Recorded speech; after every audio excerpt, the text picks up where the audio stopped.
it has been a strange season.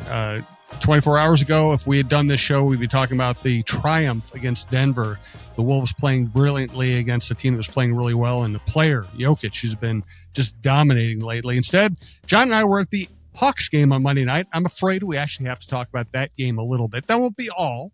They're on a good run here. They're on a 3-game winning streak, but man, there's always something going on with this team. This is the Jon Krawczynski Show, our show on the Timberwolves and the NBA at talknorth.com. We are coming to you from the Aquarius Home Services Studio, and we're presented to you by Giggly THC Beverages. Thanks also to Chew Vision Institute, Shepherd Goods and Lamb Chop's clothing line, Aquarius Home Services Studios, Royal Credit Union, Princeton Liquors, and TSR Injury Law. Thanks to everyone who listens. Best way to listen to this show or any show at talknorth.com. Please subscribe to your favorite podcast app. It's free, and it's the easiest way to listen. All right, John, where do you want to start? Yeah, I mean, I think that I think overall, the big picture is we have seen incremental improvement by the Timberwolves over the last, let's say, 2.5 to 3 weeks. I think this is a team that continues to be maddening, that continues to be frustrating at times. Certainly the game against Atlanta, Chris Finch, more than anyone else, was tearing his hair out over some of the approach from some of his players. But I do think that, you know, in this season of angst, as so many fans have been understandably underwhelmed or even upset with how they've seen this team play, offensively, they have taken big strides, culminating in that Denver game. You know, when they are playing really good teams lately, they do seem to reach another level offensively that they were not able to get to earlier in the season. You know, the Atlanta game was severely shorthanded. I think they very much took it lightly. That will happen in a long 82-game schedule.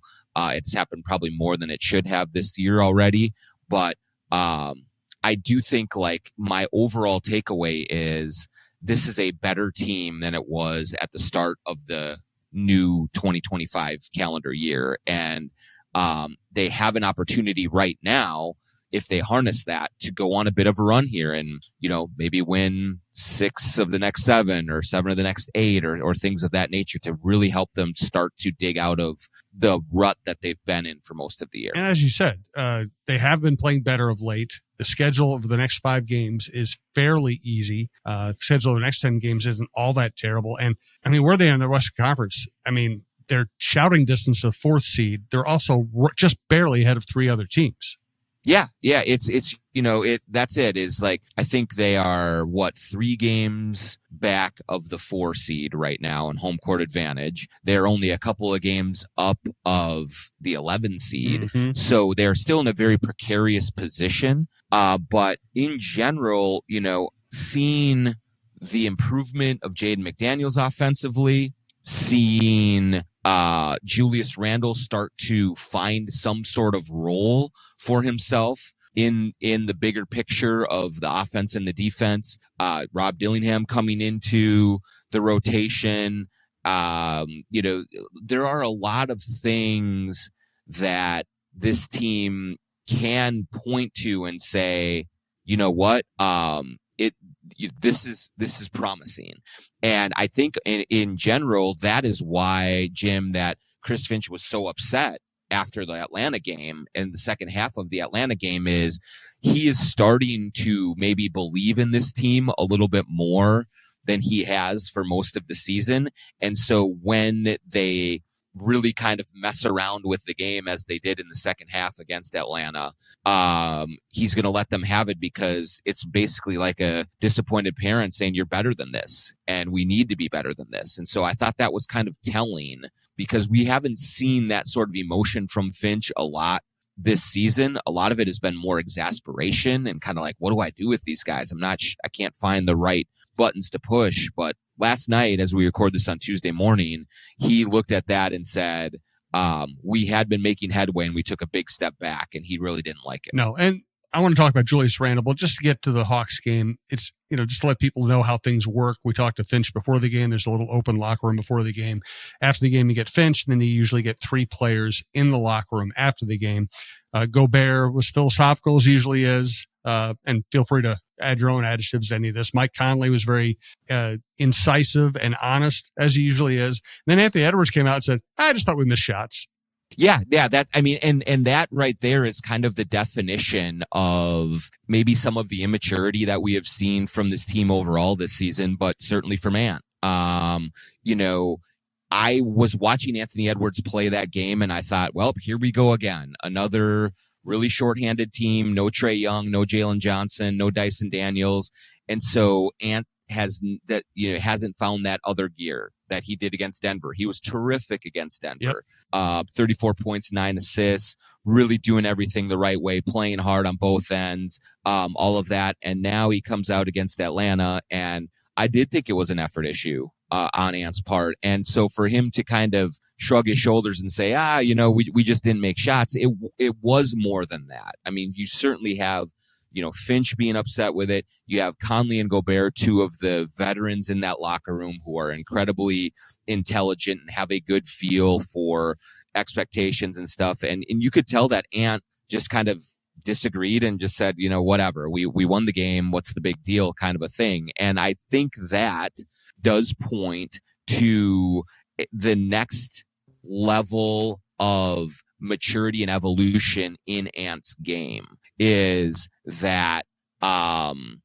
he has to understand that there, as the number one A1 face of the franchise, he is the tone setter.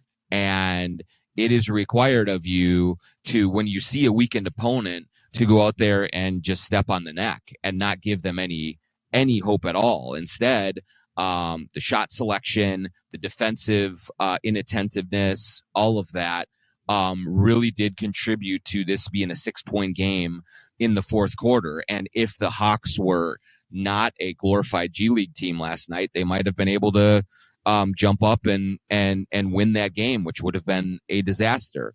And so I just think that it just shows that, hey, another reminder, Ant is 23 years old and he still has a bunch of stuff to learn in this league. And to Finch's point, Jim, it wasn't just Ant.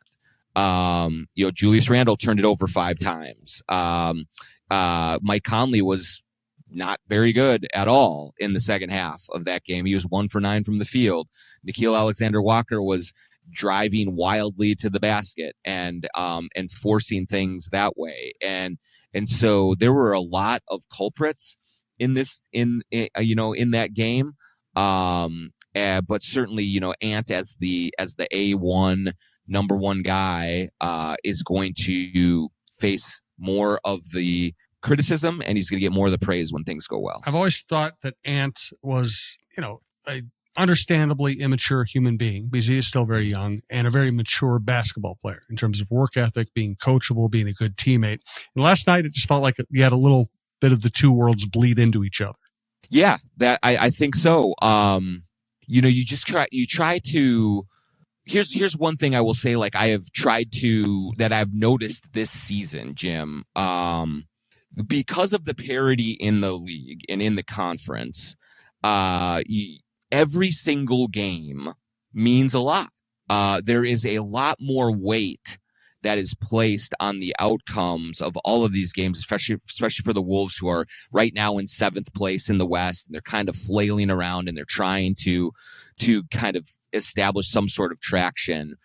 And I don't know if the larger basketball community, including fans, but primarily players and coaches, are built to handle a season where 82 games are all incredibly meaningful. And you can say, well, but that's what you're supposed to be, right? Every game is supposed to count.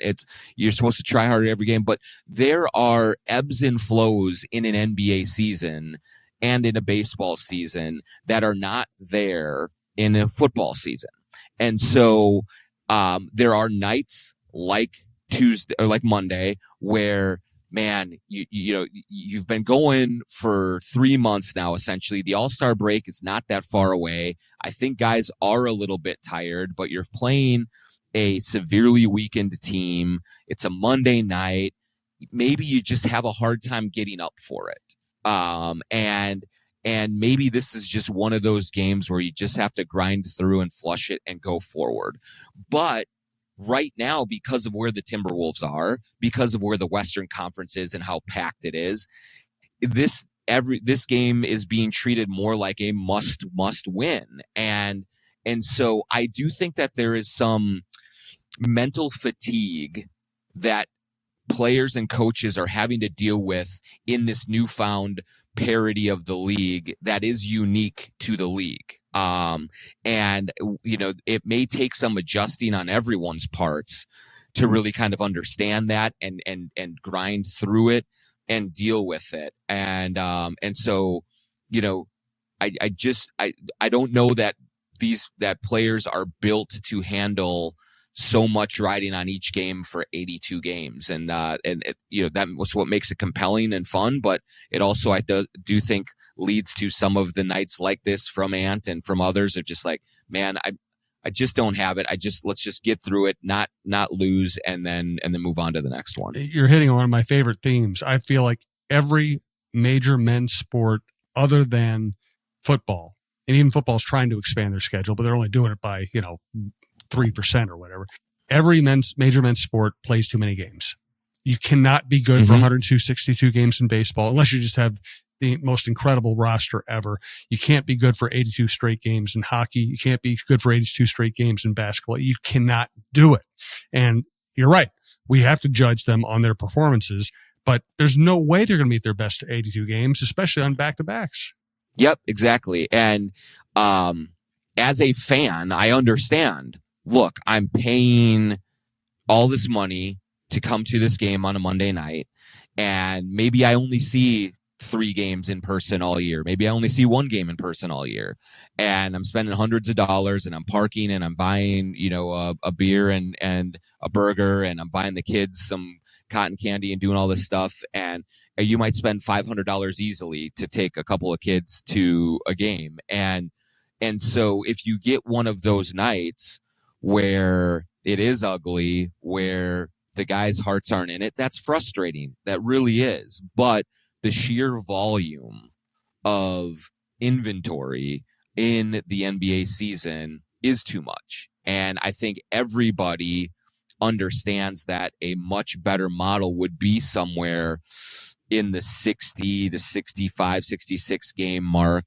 I would say 60 should be the cap, but that's not anywhere realistic. But owners and players aren't going to agree to take the pay cuts that would come from something like that. But I do think it would do the product a world of good if you had a little bit more scarcity. But because there isn't, there are going to be nights like this. And I don't begrudge Finch for dropping the hammer on them a little bit, because I do think that he senses this team is close to turning a corner and they can't let up right now. They have to go run through the tape of the All-Star break and finish really, really strong and try and put themselves in position to come out of the break with some momentum and kind of climb up the table a little bit. But human nature and just the volume of work makes it really difficult to just have your A game, on every night. And if there's going to be a night that you sort of slog through it, it's probably best to have that against an Atlanta team that has nobody out there, so that you can even just survive it like the Wolves did and move on to the next one. And hopefully you have more bullets in the chamber for Kevin Durant and Devin Booker on Wednesday night. Next, let's talk about Julius Randle and the trade deadline. Ahead, we'll talk about ownership, and maybe we'll get into some stuff going on around the league. But right now, we want to let you know that we're coming to you from the Aquarius Home Services Studios, and we want to thank Aquarius Home Services. Hi, it's Scott for Aquarius Home Services, wishing you a Happy New Year. Is your furnace hanging on by a thread, or just flat out refusing to cooperate?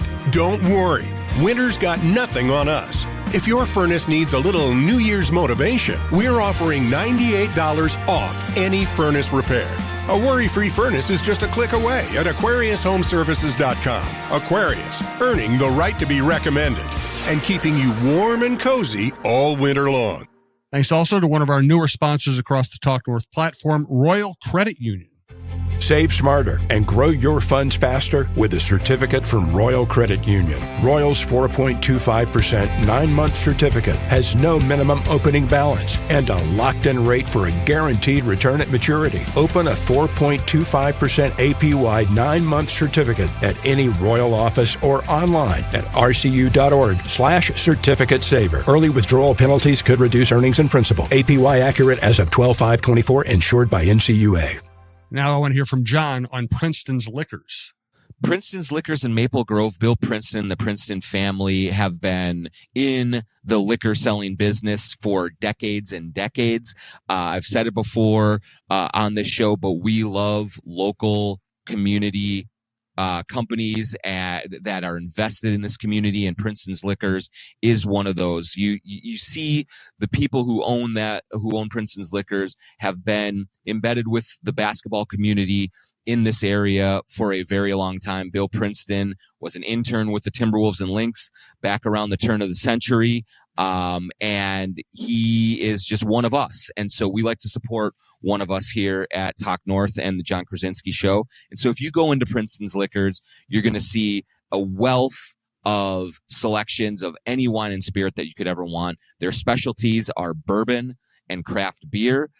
Go in there for just a wide variety, high and low, a bourbon and craft beer, unique stuff, stuff that is much more popular and easy to find. Whatever you need in those areas, Princeton's Liquors will take care of you. Of course, they have wine. Of course, they have domestic beer, everything else that you could ask for as well. But if you're looking for a great bourbon, if you're looking for a great craft beer, go to Princeton's Liquors in Maple Grove. You will not be disappointed. TSR Injury Law, 612 TSR Time.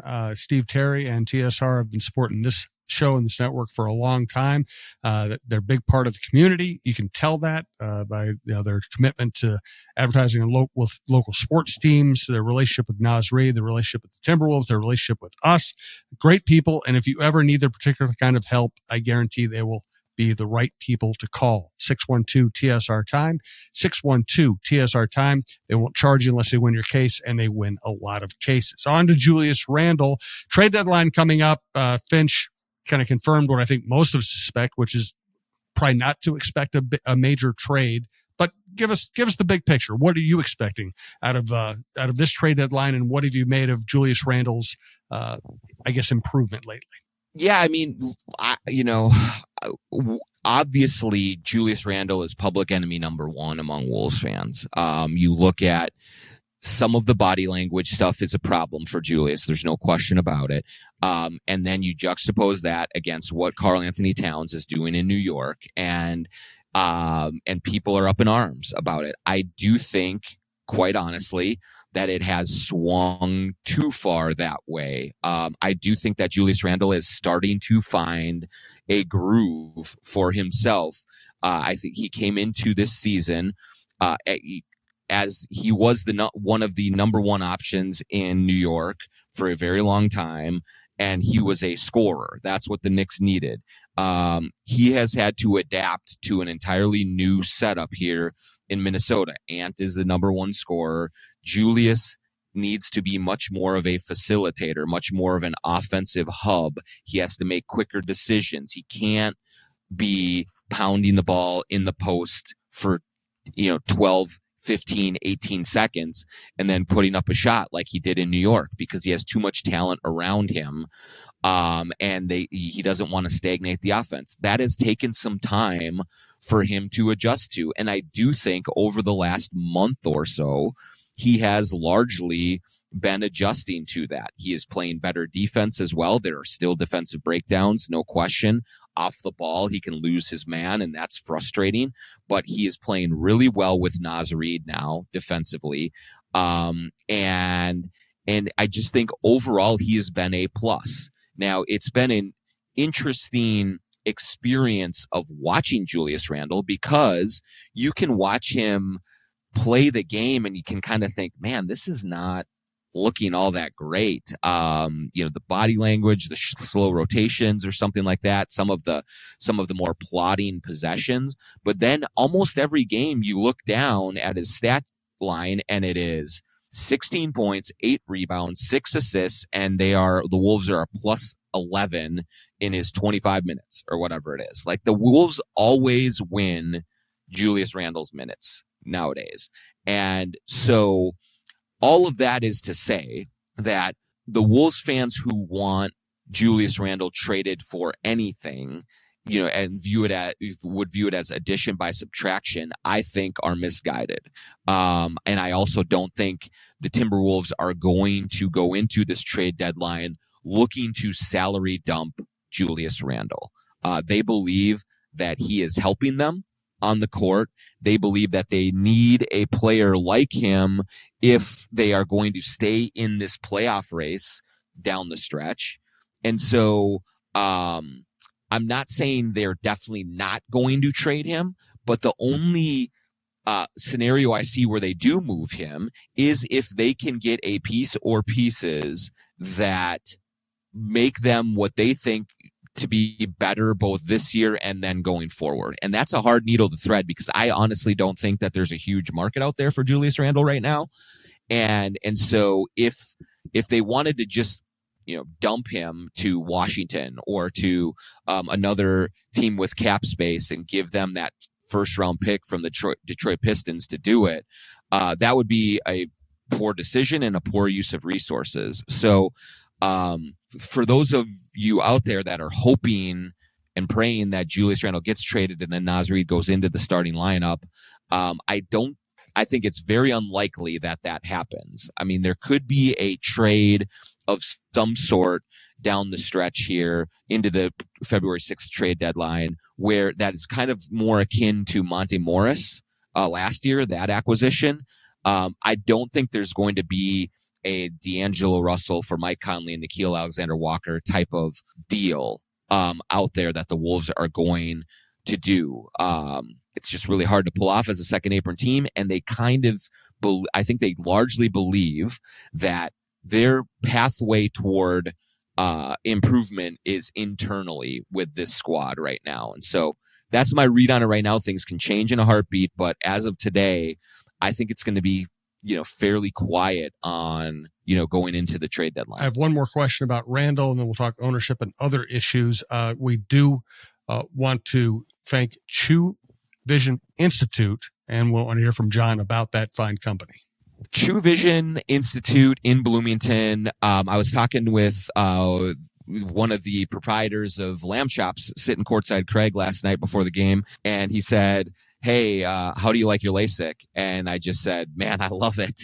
And I went to True Vision last summer, set up a consultation at TrueVision.com, and went through all the paces, had my LASIK surgery, and it has just been life-changing. It's been so much easier to do everything surrounding life when you don't have to worry about the hassles of glasses and contacts. Craig had LASIK surgery back in the day as well, and he just was, he was saying, I felt the same way. It was such a difference, in those first days. And we were both laughing because there are still days where I will start to get into bed and I will reach to pull my glasses off of my face and put them on the nightstand, and they're not there anymore. And I laugh at myself because I can't believe that this is still life where I can just see everything without any of the aid of contacts or glasses.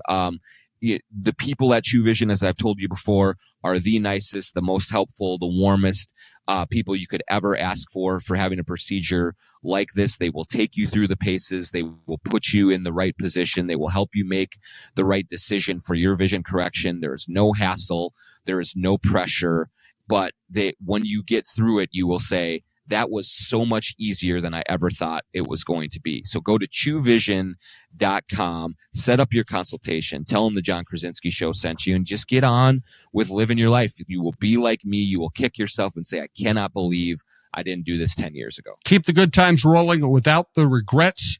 Giggly THC beverages are your go-to for bold flavor and smooth vibes. Zero alcohol, no bad decisions. Just THC-infused cocktails, seltzers, and teas packed with natural ingredients and performance-boosting superfoods like ashwagandha and ginseng. Find Giggly at more than 500 locations like Total Wine, MGM, and Cub Foods, or shop online at giggly.com. That's GIGLI.com. Ready to upgrade your drink game? Use the code Giggly North, GIGLI North, for 50% off your first order. Giggly, sip smarter, feel better. And now we want to hear from Shepherd Goods and Lamb Chops clothing line. Go to sglambchops.com for the most comfortable, the most stylish casual wear that you can find. It is hoodies, it is hats, t-shirts, sweatpants, all of the super high quality stuff that will last you a very long time, but you will also look good in for a very long time. If you go to sglambchops.com and you put in the promo code JONK20, you'll get 20% off your purchase there. So you can't beat the price. I have told you for more than a year now, they are the best shorts that I've ever owned. But also when you put on any piece of Lamb Chops clothing, you can feel the quality when you're wearing it. And you know that this is going to be a piece that is going to last you for years and years. You can wear it at home, lounging around, watching the games on TV, or you can wear it out in the North Loop, hanging out, having some drinks with your friends, and feel really comfortable and look good in it. Jordan and Craig are courtside at Timberwolves games and Lynx games all the time. They are embedded in this community. They have really built an incredibly popular brand from the ground up, and it's just been really cool to see their success, and also just to see two really good dudes who just want to be a part of this place, who are proud to be in this community and doing great things. So go to sglambchops.com, use the promo code JONK20 for 20% off anything you get there. Look good, feel good with Lamb Chops clothing. How does Julius Randle's player option and upcoming decision on that player option impact both the trade deadline and his future with the team? Yeah, I mean, it certainly has an impact. I do think if he was just generally an expiring deal that was done at the end of this season, you might see a bigger appetite for him around the league. He is set to make, I believe it's $33 million on that player option next year. And I do think that when Wolves first acquired Julius Randle, there was a belief that, well, if they didn't reach a longer term extension with Julius Randle, that he would very likely opt out of that deal for next year and become a free agent and go get him a longer term deal. He's 30 years old, get one more, kind of 4-year deal and see how you can do there. I think with the way that this season has played out, I think that we're looking at a real possibility that he does exercise that $33 million option, because there may not be a 4-year, even like a 4-year, like Rudy Gobert. He signed a 3-year, $110 million extension before the season. There's going to be nothing close to that, I don't think, for Julius Randle in the offseason, either from the Timberwolves or from elsewhere. And so then the math becomes, how much do you give up for a longer term deal when you can just play next year for $33 million and then figure things out. And so if he does exercise that option and if he does stay here, that does crimp their spending power a little bit. I think it probably means that you can choose one of Naz Reid and Nickeil Alexander-Walker instead of being able to keep both of them and Julius Randle. And so that is, something that you look at. And so when you look at what could happen with him and his contract, you could also say there's also a scenario where even if they don't trade him by February 6th, there's a possibility they could trade him this summer after he exercises it. Then you trade him, around the draft time or something like that and try and free up more money if you really want to keep Nikhil and Nas both, which I think the Timberwolves do. So it certainly complicates things a little bit, both with the Timberwolves and what they can do, and possibly with Julius Randle's market on the trade value going into this deadline. Fascinating stuff, man. There's so many moving parts here. It's going to be really interesting to see if the Wolves do anything. All right, let's get to something else that's hanging over everybody's heads. By early to mid-February, we're going to get the arbitration decision on the ownership issue. What are you hearing about that? Yeah, so a lot of folks have asked. There is no new news, but I do think like getting as close as we are to to a ruling, it's important just to kind of keep reminding people of how the process works. So what happened was their last sort of face-to-face meeting with the arbitration panel was on January 10th. And all of the final briefs have been submitted. Everything, all of the process has played out. Now this is just a matter of the panel, the 3-judge panel, deliberating and coming to their decision. They have 30 days to do that. So everyone generally is operating under the assumption that the deadline is about February 10th. Yep. And I think right now, if you had to sort of guess, it could come today. It could come, right when we're done here, and just kind of throw this whole podcast into the ether. But I don't anticipate that to happen. It seems like both sides of the situation expect that it will be much closer to that February 10th deadline than right now, but that's still right around the corner.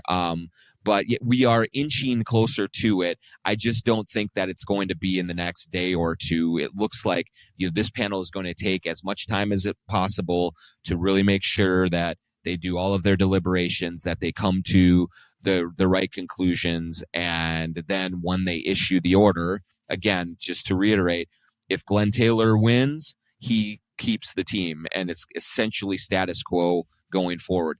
If Mark Lowry and Alex Rodriguez win, then they will be granted the 90-day extension that they believe that the contract stated that they should have gotten for them to complete the process of buying the team. That means issuing the checks, then going through the approval process from the league to be approved as owners. And, the timeline of that, again, is sort of up in the air because there is a board of governors meeting at the All-Star game. It would be a quick turnaround, but could they do it? They probably could do it.